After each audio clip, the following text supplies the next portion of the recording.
Film की शुरुआत एक जेल को दिखाने से होती है। वहाँ कुछ कैदी फरार होने की कोशिश कर रहे होते हैं और फरार होने के लिए वो वहाँ का फर्श तोड़ रहे होते हैं। उसके नीचे एक सुरंग होती है और ये लोग वहीं चले जाते हैं। अब यहाँ से फिल्म की कहानी माजी की तरफ चली जाती है। यहाँ हमें एक दरमियानी उम्र का कैदी दिखाया जाता है जिसका नाम पैरी होता है। उसे उम्र कैद की सज़ा मिली होती है, यानी वो मरते दम तक जेल में ही रहेगा और इस बात से वो काफ़ी दुखी भी था। पैरी हमेशा अपनी बेटी को खत लिखता रहता था। इससे ये जाहिर होता है कि वो उसे भूला नहीं था बल्कि उसे बहुत प्यार करता था। पैरी के साथ जो सेलमेट होता है वो एक प्लेयर लड़का होता है। उसी दौरान पैरी को अपनी बेटी का खत मिलता है जिसमें उसकी बेटी की हालत के बारे में लिखा होता है कि उसकी हालत बहुत ज़्यादा ख़राब है।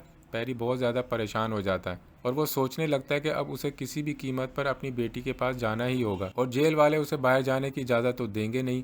पैरी यहाँ से फरार होने का रास्ता सोचने लगता है। पैरी देखता है कि वो जगह जहाँ वो अपने कपड़े खुश्क करता है उसकी दूसरी तरफ कुछ होल्स हैं और उनके साथ एक पाइप है जो ताले से जुड़ा हुआ है। तो पैरी प्लान करता है कि वो इस जगह को खोलेगा और बाहर चला जाएगा, लेकिन वो अकेला ये कैसे कर सकता है। तो वो अपने एक साथी से बात करता है और उसका साथी कहता है कि ये बहुत मुश्किल काम है। अगर हम पकड़े गए तो हमारे हालात मज़ीद ख़राब हो जाएंगे। उम्र कैद के बाद जो सज़ा मिलेगी वो सिर्फ सज़ाए मौत ही होगी। लेकिन फिर वो पैरी को एक और आदमी के बारे में बताता है जो बहुत बड़ा चोर था और वो बैड गाय के नाम से मशहूर था और वो बॉक्सिंग भी करता था। अब पैरी का साथी उसे सारे रास्ते समझाने लगता है क्योंकि वो जेल के अंदर के रास्तों से अच्छी तरह वाकिफ था। सब कुछ समझने के बाद पैरी उस चोर बॉक्सर के पास जाता है। उसी दौरान पैरी का साथी भी वहां आ जाता है। अब वो तीनों एक हो जाते हैं और वो तीनों इस बात पर राजी थे कि फरार होने का वक्त आ चुका है। वो प्लान करने लगते हैं कि हम कैसे और किस रास्ते से बाहर निकलेंगे। पैरी उनसे कहता है कि वो जगह जहाँ मैं अपने कपड़े खुश्क करता हूँ ये जगह बाहर के नाले से जुड़ी हुई है, लेकिन उसके पार जाना बहुत मुश्किल है क्योंकि अकेला इंसान ऐसा नहीं कर सकता और अगर हम सब मिलकर ये काम करेंगे तो मुहाफिज नहीं छोड़ेंगे। फिर पैरी उनसे कहता है कि तुम्हें इस जेल के चर्च का तो पता होगा, उस चर्च में कभी ना कभी तो गए होगे। मैं एक बार चर्च गया था और वहाँ पर एक ऐसा कमरा है जो सीधा लॉन्ड्री वाले कमरे की तरफ जाता है। अगर हम उसके जरिए लॉन्ड्री रूम तक गए तो किसी को शक भी नहीं होगा कि हम लॉन्ड्री रूम के अंदर हैं। बॉक्सर उनसे कहता है कि क्या चर्च के मुहाफिज हमें नहीं देखेंगे, क्या ये मसला नहीं है। पैरी कहता है कि मेरे पास उसका हल भी है।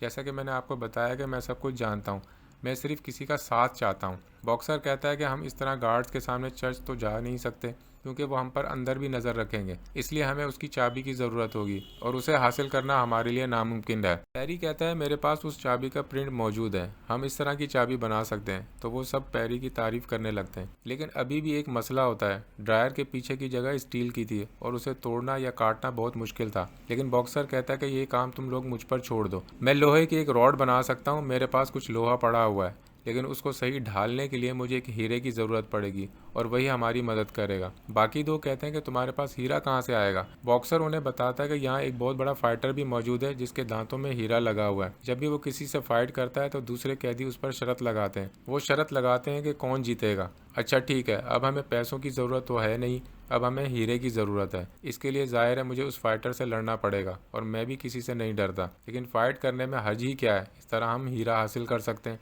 लेकिन हकीकत बात तो ये थी कि वो एक ख़तरनाक जंगजू था और वो हमेशा सबको हरा देता था। फिर इन दोनों की लड़ाई शुरू होती है। बॉक्सर और फाइटर एक दूसरे के आमने सामने होते हैं। वो बड़ा फाइटर इस बॉक्सर को इतना मारता है कि वो बेचारा गिर जाता है, लेकिन बॉक्सर भी हिम्मत नहीं हारता और वो किसी तरह फाइटर का दांत तोड़ ही देता है जिसमें हीरा लगा हुआ था। चलो, जख्मी होने का कोई तो फ़ायदा हुआ। फिर बॉक्सर उस रॉड पर हीरे को फिट कर देता है और कहता है कि अब हमारे लिए इस स्टील को काटना आसान हो जाएगा। वो फैसला करते हैं कि स्टील को काटने के बाद जब वो आखिरकार ड्रेन सिस्टम तक पहुंच जाएंगे, यानी उस नाले तक जहां पर ये जगह खुलेगी, तो उन्हें एक सुरंग से गुजरना पड़ेगा जो उन्हें बाहर नदी तक ले जाएगी। ये रास्ता इतना आसान नहीं होगा क्योंकि अगर कोई छोटी सी भी आवाज़ निकालेगा तो वो अपना काम तमाम समझे। तब उन्हें पता चलता है कि उन्हें नदी में तैरना नहीं पड़ेगा बल्कि उसके नीचे भी सुरंगें होंगी जो उन्हें बाहर तक ले जाएंगी। बाहर पहुंचकर उन्हें रेलवे लाइनें नज़र आएंगी जहां से वो आसानी से भाग सकेंगे। लेकिन मसला ये है कि उन्हें वहां 5 बजे से पहले पहुंचना होगा क्योंकि 5 बजे के बाद वहां हाई वोल्टेज छोड़ दिया जाता है, वो भी इंतहाई हाई वोल्टेज करंट, क्योंकि वो जानते हैं कि कैदी फरार होने के लिए ये रास्ता इस्तेमाल कर सकते हैं। लेकिन वहाँ एक मसला पैदा हो जाता है। जब वो बात कर रहे थे तो एक कैदी उनकी बात सुन लेता है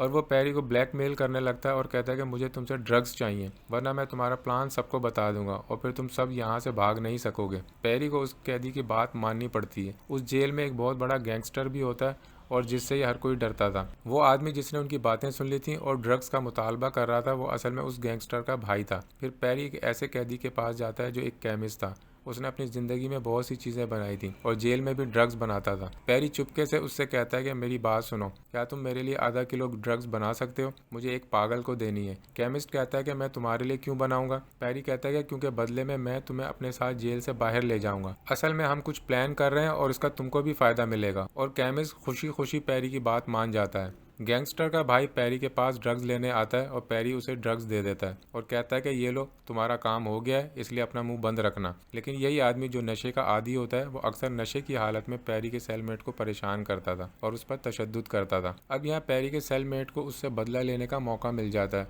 वो उसे बहुत मारता है और एक तकिए से उसका सांस बंद करने लगता है और उसे कुर्सियों और रॉड से बहुत मारता है। इस तरह वो काफ़ी जख्मी हो जाता है। वो बाहर निकलते हुए सीढ़ियों से गिर जाता है और वहीं मर जाता है। और फिर उस लड़के का बड़ा भाई, जो कि एक गैंगस्टर था जिसका नाम रिजा होता है, वो पैरी के पास आता है और कहता है कि मेरा भाई आखिरी बार तुम्हारे पास आया था, उसे क्या हुआ था, लेकिन पैरी उसे कुछ नहीं बताता। फिर रिजा कहता है कि मुझे मालूम है कि तुम्हारे सेलमेट ने मेरे भाई को मारा है। तुम्हारे लिए बेहतर होगा कि आज रात तुम दोनों मुझसे आकर मिलो, वरना मैं तुम्हारी हालत ऐसी कर दूंगा कि सारी जिंदगी याद रखोगे। यहाँ पैरी कुछ परेशान सा हो जाता है क्योंकि आज रात उन्हें यहाँ से फरार होना होता है और अगर वो अपने सेलमेट को रिजा के पास नहीं ले जाएगा तो भी बुरा होगा। और ये बात रिजा भी कह चुका है। लेकिन इससे पहले कि रात होती, एक लेडी पैरी से मिलने आती है और वो पैरी से कहती है कि मैं ये बात आपको भारी दिल से कह रही हूँ कि आपकी बेटी अब इस दुनिया में नहीं रही। और ये बात पैरी को तोड़ कर रख देती है। और हम ये बात भी जानते हैं कि पैरी सिर्फ अपनी बेटी के लिए ही जेल से फरार हो रहा था, लेकिन अब उसकी प्लानिंग और ख्वाब बर्बाद हो चुके थे। उसे अपनी ज़िंदगी पर बहुत अफसोस होता है, वो अपनी बेटी के लिए कुछ नहीं कर सका। फिर वो सीधा अपने सेलमेट के पास जाता है और उसे कहता है कि रिजा तुम्हें बुला रहा है, लेकिन तुम वहाँ मत जाना। और फिर वो अपनी बेटी की तस्वीर अपने सेलमेट को दे देता है और कहता है कि ये मेरे साथी को दे देना, जिसके साथ पैरी भागने वाला था। यहाँ हमें कुछ कुछ समझ आने लगता है कि पैरी का जेल से फरार होने का मकसद ही खत्म हो गया था, इसलिए वो अपनी जगह अपने सेलमेट को आज़ाद करवाना चाहता था। वो उसे रिजा के पास नहीं भेजता क्योंकि रिजा उसका क्या बिगाड़ सकता था। उसने उसे ब्लैकमेल किया था कि वो उसकी बेटी को मार डालेगा और वो पहले ही मर चुकी है। अब पैरी का सेलमेट पैरी के दूसरे साथियों तक पहुंच जाता है और वो लोग चर्च तक पहुंच जाते हैं। लेकिन जब पैरी के साथी पैरी के सेलमेट को वहां देखते हैं तो उससे पूछते हैं कि तुम यहाँ क्या कर रहे हो। वो समझते हैं कि ये हमारा राज फाश कर देगा, लेकिन वो उनसे कहता है कि पैरी ने ही मुझे यहाँ भेजा है। अब वो लोग उस कमरे से होते हुए लॉन्ड्री रूम में आ जाते हैं।